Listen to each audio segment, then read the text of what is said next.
मेरा लड्डू गोपाल। हेलो दोस्तों, कैसे हैं? तो आशा करते अच्छे होंगे आप लोग। अच्छे रहने चाहिए। देख सकते हैं हमारा बेटा लड्डू कान के घिंच के खा रहे हैं, मेरा कान के चीर दे दोस्तों।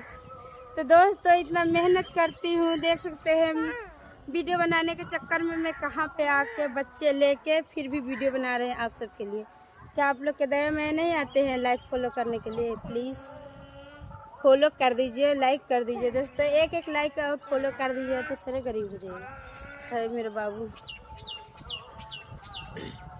दोस्तों प्यास लगी है, कब से आई हूँ ना, मुँह सूख गई। वीडियो बना के पता है कितना मेहनत लगते है दोस्तों। एक वीडियो बनाने में कम से कम आप लोग को बता दे घंटा लग जाते हैं ना हुए। तो दोस्तों 2 दिन से हम वीडियो अपलोड नहीं किए हैं, तो इसके रीज़न बता देते हैं आप लोग के।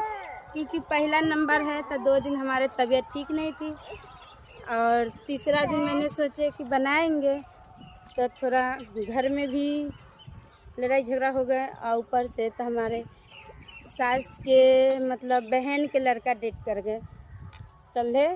तो फिर इस करके और मन भी नहीं करे बनाने के लिए, तो नहीं बनाए दोस्तों। तो आप लोग मजबूरियाँ समझते हैं तो मजबूरियाँ समझ के आप लोग माफ़ करिएगा, अगर देखल मत भूलिएगा, ठीक है।